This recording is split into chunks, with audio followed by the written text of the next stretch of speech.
Bonjour à toutes, bonjour à tous. Viens, suis-moi. C'est le thème de notre carême cette année que nous vivons avec des catéchumènes dimanche après dimanche. Ces adultes qui recevront le baptême dans la nuit de Pâques et qui sont de plus en plus nombreux en France. Et ce matin, nous partons en Alsace. À 11 h, nous célébrerons la messe du deuxième dimanche de carême à la paroisse des Portes de Mulhouse, dans l'église du Sacré-Cœur. Et puis vers 11 h 55, nous conclurons l'émission avec la parole inattendue d'un artiste plasticien, Joris Guilini. En attendant, je suis très heureux de vous présenter le père Vianney Collin. Bonjour, père. Bonjour David. C'est un plaisir de vous recevoir sur ce plateau du Jour du Seigneur. Vous êtes vicaire de la paroisse des Portes à Mulhouse, où nous célébrerons la messe tout à l'heure. Vous êtes aussi le responsable du catéchuménat pour la paroisse. Je précise que vous êtes prêtre de la communauté Saint-Martin, qui est en charge de cette paroisse qui compte 2 clochers. Alors cette année en France,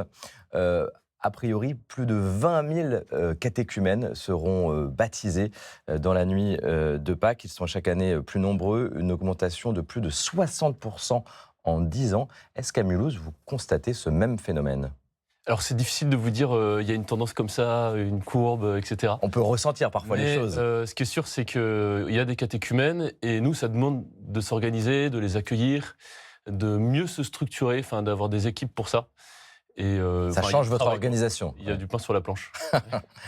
Mais c'est un beau travail à faire, en tout cas, c'est une belle mission. Oui, complètement. Viens, suis-moi, c'est le thème de notre carême. Comment ça vous parle ? Alors, viens, suis-moi, ça me fait toujours penser à la passage avec le jeune homme riche. Et en fait, pour moi, c'est une sorte de résumé de la vie chrétienne. C'est-à-dire que c'est pas d'abord une morale, c'est pas d'abord quelque chose à faire même, c'est quelqu'un à suivre. Voilà, c'est ce que je dirais. Et quand on le suit, il faut abandonner certaines choses. Certainement. Alors, ce matin, nous allons découvrir comment on accompagne ces nouveaux venus dans l'Église. Le défi est réjouissant, mais pose de vraies questions de fond, vous l'avez dit à l'instant, à nos paroisses de France. On regarde ce décryptage de Sybille Delettre et on en parle juste après.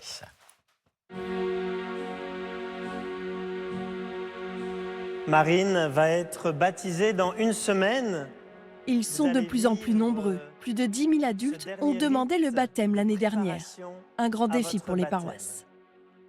Alors cet afflux de catéchumènes, ça met en tension les structures de l'Église. Parce que jusqu'à présent, l'accompagnement de l'apprentissage de la foi, ça concernait surtout les enfants. Conséquence, en 2025, le nombre d'accompagnants a considérablement augmenté, plus de 30% par rapport à l'année précédente. Parmi les formateurs, des prêtres, des religieux, mais surtout une très grande majorité de laïcs. Il faut trouver de nouvelles ressources qui veulent bien accompagner ces catéchumènes. Ceci demande aussi souvent un accompagnement individualisé. Un ajustement nécessaire, car parmi les personnes qui franchissent les portes de l'Église, il n'y a pas de profil type. Des jeunes, des plus âgés, et avec chacun une connaissance de la foi plus ou moins avancée. Ces jeunes catéchumènes, ils sont demandeurs de théologie et ils viennent aussi souvent avec des demandes pratiques. Ils demandent que faut-il faire pour être catholique. Et là, il y a une difficulté. Une difficulté car ces jeunes ont une approche de la foi souvent bien différente de celle de leurs aînés. Leurs formateurs appartiennent à des générations de catholiques qui se sont un peu détachés des règles. Parce que dans les années 70, on trouvait ces règles un peu pesantes, un peu artificielles. Les catéchumènes d'aujourd'hui vivent aussi dans un monde où la culture séculaire est dominante, contrairement à ce qu'ont pu connaître les générations précédentes. Le catholicisme n'est plus majoritaire et n'est donc plus forcément la religion de référence. Des jeunes aussi qui sont confrontés dans leur parcours de foi à d'autres exemples qui viennent de l'islam ou qui viennent du protestantisme évangélique et donc qui vont vraiment chercher des dimensions surnaturelles, doctrinales, théologiques très fortes.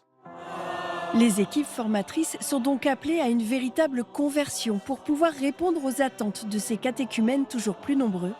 Et au-delà de la formation à la doctrine, l'enjeu pour les équipes est aussi d'accompagner ces convertis à intégrer pleinement la communauté paroissiale. Et c'est ce qu'on voit ce matin. Merci à Sybille Delettre et Yann Raison-Duclosius, sociologue que nous retrouvons à chaque dimanche de carême pour analyser ce phénomène, les catéchumènes qui sont de plus en plus nombreux en France. Vous en savez quelque chose, Père Vianney. Vous venez de Mulhouse où nous célébrerons la messe tout à l'heure. Combien de catéchumènes dans votre paroisse ? Il y a une vingtaine de personnes là, qui se préparent au baptême, soit pour être baptisées cette année, soit pour l'année d'après ou encore après. Et toute l'année, on frappe à la porte de l'église ? Et oui, encore cette semaine, là, il y a quelqu'un qui a rencontré le curé, qui a demandé à pouvoir se préparer au baptême. Ça vous met en joie, j'imagine ? Oui, c'est toujours pour toute la communauté de paroisse.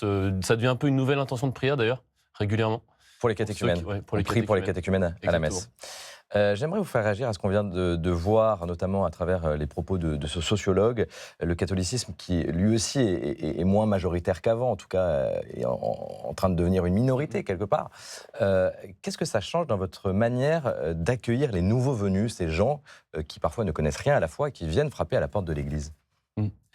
En fait, c'est paradoxal parce qu'à la fois il y a ce besoin de dire la foi chrétienne dans des mots qui soient audibles, donc avec un langage moderne, de dépoussiérer un peu les manuels, en gardant le contenu, mais en le transmettant de façon nouvelle. Parce que je rejoins quand il dit qu'il y a besoin de ressources. Oui, parce c'est une question qu'on se pose.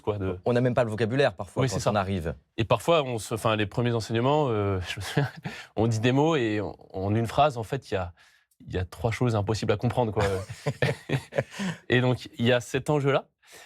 Et puis, en même temps, je vois qu'il y a quand même beaucoup de catéchumènes, et je donnerai un exemple après, qui, en fait, cherchent la source et quelque chose qu'on pourrait appeler la tradition avec un grand T, et il y a des choses qui vont beaucoup leur parler, comme des dévotions particulières, prier des neuvaines, entrer dans la foi par un langage simple qui est quand même celui d'autrefois, qui peut paraître un peu poussiéreux pour nous qui sommes de l'an. On en avait perdu l'habitude. Dans certains, voilà, on a perdu l'habitude. Et en fait, on se rend compte que ça peut parler, même si le langage doit être actualisé. Et l'autre chose, c'est je vois aussi qu'il y a beaucoup qui se sont renseignés et qui suivent beaucoup de choses sur les réseaux sociaux, mais parfois qui lisent aussi les pères de l'Église. Ça m'a frappé, c'est pour ça que je le cite, notamment des personnes qui étaient dans l'islam et qui ont creusé la foi avec les pères de l'Église. Un attachement à Saint-Augustin, ou à travers des sites internet qui font des citations de pères de l'Église. Et donc ça, pour le coup, c'est vraiment quelque chose qui vient de loin. La présence de l'islam, est-ce que ça change quelque chose et des évangéliques, on l'a entendu dans le décryptage, à Mulhouse, il y a cette présence-là, en nombre. Ça change quelque chose dans l'approche ? Alors je pense que pour les catéchumènes qui arrivent, quelque chose dans le cœur des gens qui se disent, en fait, qui voient un phénomène religieux et qui se disent, moi où j'en suis. Ça, c'est ce que je perçois. Mais je pourrais pas... Il se situe par rapport à ce phénomène qu'il constate. Et vous savez, il y a cette expression parfois d'entendre... je suis en taxi jusqu'ici, parce que j'étais en retard, etc. Et le chauffeur de taxi était musulman. Et donc, il m'a parlé du carême. Il a dit, oui, on a commencé le ramadan en même temps. Et parfois, on entend, mais le carême, c'est le ramadan des chrétiens. Donc, les gens se situent un peu comme ça, parce qu'on en parle beaucoup. Oui. Et du coup, après, c'est à nous de venir donner le sens.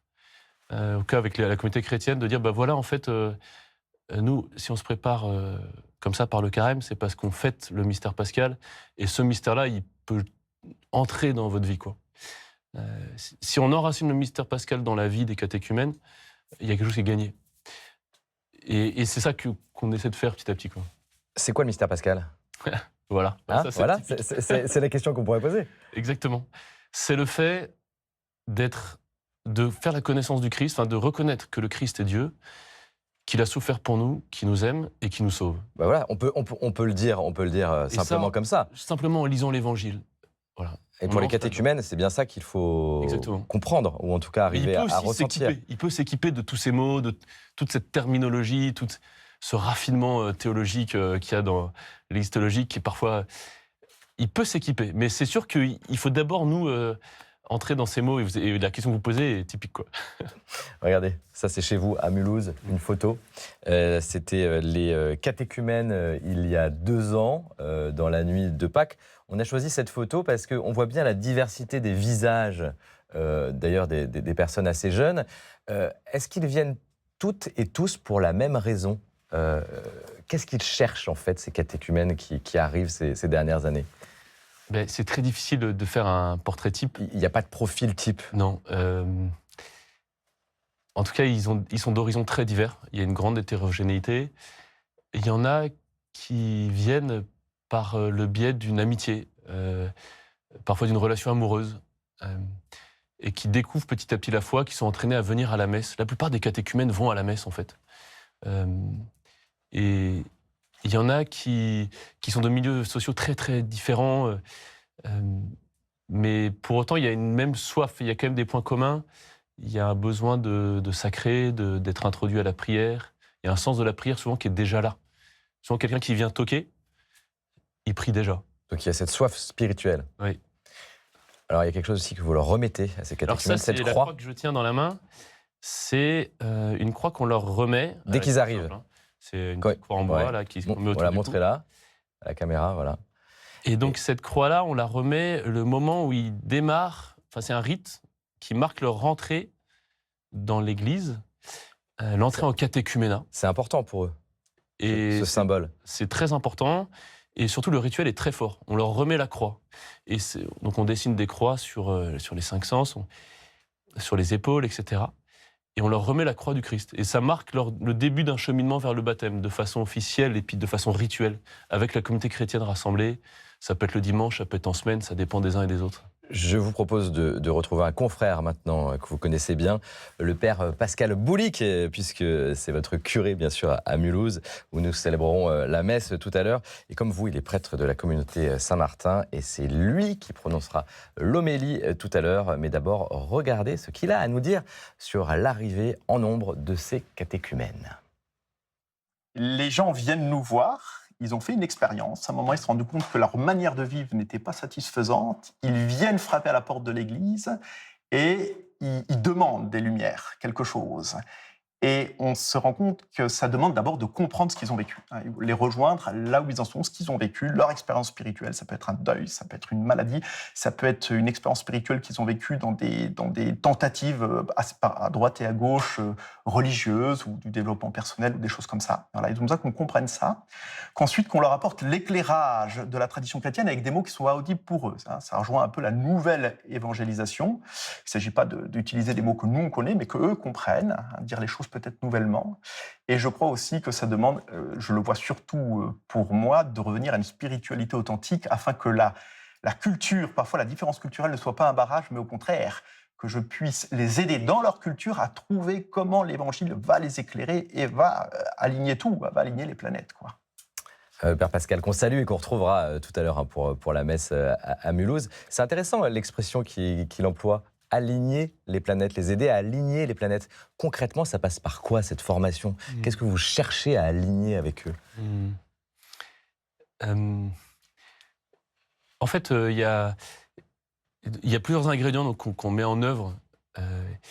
Déjà, on s'est rendu compte que le fait de proposer un parcours, enfin, une formation, enfin, la dimension, on va dire, intellectuelle, l'intelligence de la foi, ce qu'on pourrait appeler, etc., un catéchisme adapté pour eux, c'est important, c'est vraiment important, mais c'est un ingrédient parmi d'autres. Donc il y a cette dimension-là, c'est une fois par mois, ça peut être plus. C'est-à-dire qu'il y a d'autres temps de formation qui sont proposés dans la paroisse, auxquels ils sont aussi invités. Donc, l'intelligence de la foi, la culture de la foi. Ouais, ça, c'est le premier ingrédient. Ensuite, il y a, dans tout ce que décrit le Père Pascal, là, il y a le fait de les écouter et de comprendre où ils en sont. Donc ça, c'est un peu un autre ingrédient, c'est l'accompagnement personnel. Et c'est très personnalisé, puisque on a compris, ils sont très différents les uns des autres. Ouais. Donc ça, c'est les prêtres et l'équipe dont je parlerai un peu plus tard, là.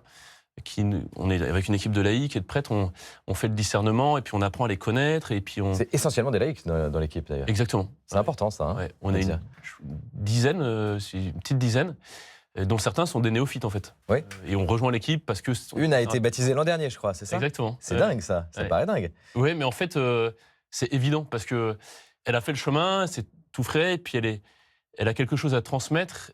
Et puis elle a aussi, c'est pas non plus comme, elle a été baptisée l'année dernière, mais avant ça, il y a eu X années. Chemin, bien sûr. C'est assez long. Non, mais c'est-à-dire que vous ne vous reposez pas sur des encyclopédies de la foi, forcément. Il y a quelque chose dans votre formation qui est aussi de l'ordre de l'expérience, du ressenti. Et donc ça se joue dans l'accompagnement. Et après, il y a une troisième dimension, troisième ingrédient, sur lequel on insiste pas mal. c'est l'implication. En fait, on se dit, on leur demande, hein, on leur présente tout ça au début, après on fait ce qu'on peut, enfin on essaye, on est des artisans. Il y a quelque chose un peu de l'ordre du bricolage et je pense que C'est ce c'est que j'allais normal. dire. Et Mais il c'est faut normal, que ça reste ouais. du bricolage. C'est sain. Mais on leur propose, enfin on leur demande d'avoir une implication dans la paroisse. Ah. Que ça soit tout petit ou plus. Que ça soit, je sais pas, rendre un service pour la tenue de l'église, participer aux apéros du parvis, Ou faire participer à des venir aux maraudes. balades du curé, pour les plus jeunes, s'intégrer dans l'aumônerie des étudiants et jeunes pros qui se retrouvent le mardi soir, faire les maraudes sociales. Il y a plein de dimensions. Et en fait, on essaie cette implication-là, on essaie d'avoir des propositions qui soient aussi en réponse aux signes des temps, c'est-à-dire ce qu'il y a dans leur cœur, quoi. Donc, besoin de la création, donc balade du curé. Besoin de convivialité. Donc là, il y C'est a les important. tables ouvertes. C'est ça la vie chrétienne aussi. ouais. Ouais. Donc, et Une communauté. l'idée, c'est qu'ils prennent part à la communauté. Et moi, je me dis souvent, en fait, si on leur donne le sens de l'Église à travers ça, c'est gagné. La question du doute, j'imagine qu'elle est présente chez les catéchumènes. Qu'est-ce que vous en faites? Est-ce qu'ils doutent? Est-ce qu'ils se posent des questions en disant « Ouh là là, qu'est-ce que je fais ici? Ça, je comprends pas. » Oui. Et je vois des questions, mais je vois pas le doute au Il y a- sens un peu intellectuel qu'on a pu connaître. Enfin, Donc c'est C'est plus qu'il y de a la un peu- curiosité avec des questions, parce c'est qu'on ne plutôt connaît des pas. questions, des incompréhensions. Ça va être sur des questions de la façon de prier. Ça va être sur, en fait, est-ce que je sais prier? Est-ce que le souci de la spirituel. Mais je trouve qu'il y a assez peu de, enfin en tout cas moi de ce que je vois, il n'y a pas tellement d'inquiétude sur des questions morales. Il n'y a pas tellement de doute sur l'existence de Dieu ou des choses comme ça qui peuvent arriver en cours de route. Il peut y avoir du combat sur est-ce que j'y vais cette année. Ça, on en voit aussi sur des adultes qui se préparent à la première communion, à la confirmation, hein, qui sont déjà baptisés. Voilà. Il y a une phrase des évangiles que vous aimez, en tout cas qui va vous parler. La moisson est abondante, mais les ouvriers sont peu nombreux. Priez donc le maître de la moisson d'envoyer des ouvriers pour sa moisson. Voilà ce que nous dit l'évangile selon saint Matthieu. Comment elle vous C'est- parle, cette phrase? Déjà, c'est la prière du Christ, enfin, c'est une parole du Christ. Et c'est vrai que ce que j'aime bien ce que j'ai retenu, ce qui m'a frappé dans ce verset, c'est la dimension ouvrière. En fait, il y a du pain sur la planche, là on en parlait au début, et ça demande d'entrer dans la matière, enfin de se frotter à ça. Et donc d'appeler les gens, de les relancer, de s'inquiéter de « Ah bah tiens, on en est où avec un tel ?» C'est très concret. Ouais, par exemple, pour les implications. Ah bah tiens, lui, il a toujours pas d'implication. Qu'est-ce qu'on fait? Qu'est-ce qu'on lui propose? Peut-être le rencontrer, l'écouter, c'est quoi ses talents? Là, il y a une jeune, elle peut pas venir au parcours de formation. Donc on lui a proposé du coup de s'impliquer au catéchisme des enfants, qui dans son agenda serait compatible. Donc là, on est en train de regarder pour qu'elle soit accueillie là-dedans, et du coup, elle aurait à la fois une oreille et en même temps une application. Donc il y a toute cette dimension un peu ouvrière, et c'est vrai que on a besoin d'être plus nombreux.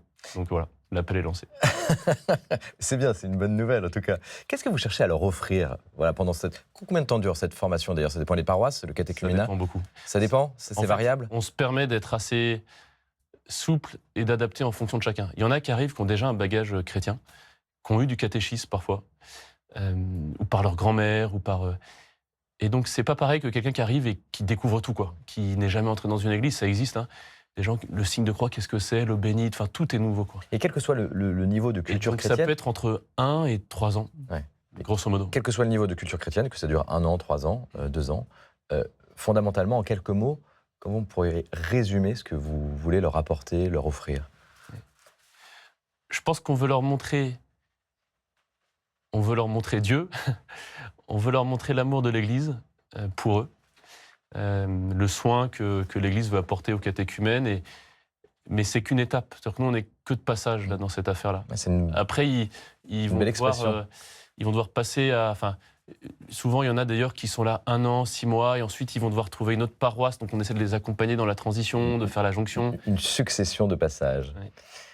Père Vianney, il est temps de prendre le chemin de la messe, hein, vous l'avez compris, qui nous mène à Mulhouse ce matin, où nous célébrerons la messe à partir de 11h. Et tout de suite, je vous propose de retrouver Chantal, bénévole à Caribou de Chou, lieu pour les familles et bien sûr les plus petits. Regardez ce beau témoignage de foi. Nous sommes à Mulhouse. Caribouchou, c'est une boutique solidaire de Caritas Alsace, ouverte à tous. Elle est dédiée aux enfants de 0 à 3 ans avec leurs parents. Parfait. Tu as aussi un petit pyjama en 9 mois. Je m'appelle Chantal Fischer, je suis retraitée et bénévole à Caribouchou depuis l'ouverture de la structure en mai 2023. Bonjour madame. Nous accueillons prioritairement les familles qui sont en situation de précarité ou d'isolement. Un peignoir, c'est 1 €. À Caribouchou, elles peuvent trouver des vêtements, du matériel de puériculture, des jouets et aussi des produits d'hygiène pour les familles les plus en difficulté. Ah, elle est sympa, celle-là. Je reçois les familles en accueil-écoute. Il faut dire que je suis assistante sociale de formation, donc c'est quelque chose qui est assez évident pour moi. Ça consiste à recevoir les familles dans un bureau avec toute la confidentialité nécessaire. Souvent, une oreille attentive permet de reprendre pied, de redevenir acteur de sa vie. Voilà. Au revoir. À bientôt. J'éprouve un réel plaisir à retrouver mes collègues bénévoles. J'éprouve un réel plaisir à voir ces échanges avec ces familles qui traversent des difficultés incroyables. C'est vraiment aussi des moments de partage intense, quoi. 12 mois. C'est presque pour moi des travaux pratiques de foi. C'est passer du croire au faire, du dire au faire. Hein, c'est un laboratoire où ma foi peut être mise à l'épreuve aussi de la réalité, de ce qui se passe vraiment dans le monde, de la réalité du monde. Je crois que c'est une façon aussi d'entrer en résistance et de dire non, non au cliché, non à la haine et oui à la vie, quoi. Pour moi, c'est juste être là en pleine vie. C'est tout. Me sentir ici, je me sens vraiment vivante. Merci pour ce beau témoignage, Chantal, mulhousienne. Mulhouse, c'est le lieu de la messe ce matin. Père Vianney, on le voit à travers le témoignage de Chantal, être chrétien, c'est agir. Ça fait partie aussi de ce qu'il faut apprendre pour les catéchumènes. Qu'est-ce que vous en pensez ? Oui, c'est très juste. Montre-moi tes œuvres pour que je voie ta foi. Mais c'est quelque chose qui vient en son temps, petit à petit. Enfin, en tout cas, c'est vrai que dans les applications qui sont proposées, il y a des choses qui sont où on vient recevoir. Par exemple, je pense à l'aumônerie, je pense à des étudiants, je pense le catéchisme pour adultes, des lieux comme ça. Après, il y a des lieux où on peut donner. Et donc ça, c'est un peu dans toutes les paroisses. Hein. Il y a beaucoup d'œuvres sociales qui sont souvent discrètes, d'œuvres caritatives. On pourrait parler de travaux pratiques de la foi, par exemple. On peut parler des travaux pratiques de la foi. Comme ce que fait Chantal, hein. C'est très concret d'ailleurs. Cet alignement des planètes dont parlait le Père Pascal, entre le cœur et l'agir. Parce que c'est ça, on cherche aussi un alignement intérieur finalement. C'est ça. Entre ce qu'on fait, ce qu'on est. Puis ça, en fait, ça nous permet aussi de vérifier, c'est le double commandement de Dieu et du prochain. En fait, je ne sais pas toujours si j'aime Dieu, parfois ça peut être un peu abstrait pour moi. Mais en coltinant l'amour du prochain, non mais en aimant le prochain et puis dans la fidélité, d'ailleurs c'est un sujet pour les catéchumènes, mais pour nous aussi, de rester fidèles dans ce qu'on a entrepris et puis d'aller au bout et puis de dépasser les difficultés et puis les frottements, d'entrer dans ce qu'est véritablement la foi en acte. Oui. Ce travail auprès des catéchumènes, vous personnellement, il vous nourrit, j'imagine, comment ? Qu'est-ce que vous apprenez ? Beaucoup. J'apprends, la première chose, ça rejoint un peu des choses que je retrouve dans ce qui a été dit là, mais ça m'apprend à dire la foi de façon plus simple et peut-être plus directe, plus existentielle, plus enracinée, quoi. Et puis après, c'est aussi un sujet d'émerveillement parce qu'on voit des gens qui arrivent, qui d'une certaine façon ont déjà fait la rencontre du Christ, comme on dit maintenant, et qui ont quelque chose à donner, à dire. Et je pense notamment à des gens, mais de tous les cas de figure, hein. Mais les gens qui viennent de l'islam, souvent la rupture est assez forte pour eux. Donc le lien au Christ est souvent exprimé. Je ne sais pas si je peux pas être dans le cœur, il est plus fort, moins fort, c'est pas ça, mais il est exprimé fortement. Et ça, c'est marquant pour nous, parce qu'on se dit, Dieu au travail, quoi. Alors, je vous rappelle que nous sommes sur le chemin de la messe avec le Père Vianney, bien sûr, de cette paroisse de Mulhouse. Mulhouse, où nous nous rendons tout de suite avec Constance de Bonaventure, qui a passé quelques heures à Mulhouse. Bonjour, Constance. Bonjour David, bonjour à tous. Alors, Mulhouse, plutôt agréable. Ah oui, moi j'ai vraiment découvert cette ville que j'ai trouvée magnifique. Et on démarre avec un aspect incontournable de la ville, eh bien, son passé industriel. Mulhouse est connu pour ça. Exactement. Alors ce qu'il faut savoir peut-être avant de commencer sur Mulhouse, c'est que c'est une ville vraiment, vous le savez, façonnée par l'industrie. On la surnomme parfois la Manchester à la française parce qu'il y a une centaine de cheminées d'usines. Et donc il y a beaucoup de musées en fait qui racontent tout ça, qui racontent ce passé industriel. Moi j'ai beaucoup aimé la Cité du Train. C'est le plus grand musée ferroviaire d'Europe. C'est vraiment gigantesque. Il y a 10 000 mètres carrés de hangars dans lesquels sont présentés une centaine. Il faut de la place pour mettre ces locomotives. Voilà, en fait, il y a une centaine de trains là qui sont tous très bien restaurés. Ouais, une centaine de wagons. Donc ça se passe vraiment dans plusieurs hangars différents. Et en fait, ça raconte les 200 ans de cette histoire, l'histoire du train, les premières locomotives à vapeur, jusqu'aux trains les plus modernes. On peut même monter dans certains. Il y a des reconstitutions de scènes historiques aussi qui permettent de se projeter dedans. Et en fait, c'est vraiment passionnant cette Cité du Train parce que moi, je trouve qu'au-delà de l'histoire du train, ça raconte aussi le développement social, le développement économique de la France. Donc c'est vraiment à faire. Vous connaissez ce musée du train ? Oui, j'y suis allé une fois et ça a été un long moment, un beau moment. Et je trouve que c'est un endroit qui est plein de poésie. Enfin, il y a des wagons anciens, des wagons où il s'est passé des pages de l'histoire. Oui, c'est ça. Ça permet de voyager c'est un lieu aussi. assez emblématique à Mulhouse. Et je rappelle que c'est les paroles. Très bien pour les classes, les enfants, les écoles. C'est le regard d'un Parisien en plus, puisque vous êtes d'origine parisienne, vous n'êtes pas alsacien. Mais on ne dira rien. Je suis très heureux de l'être. On découvre maintenant le patrimoine religieux de la ville, et pour ça, on va se balader dans Mulhouse, dans le vieux Mulhouse. Exactement, dans ce très beau centre historique.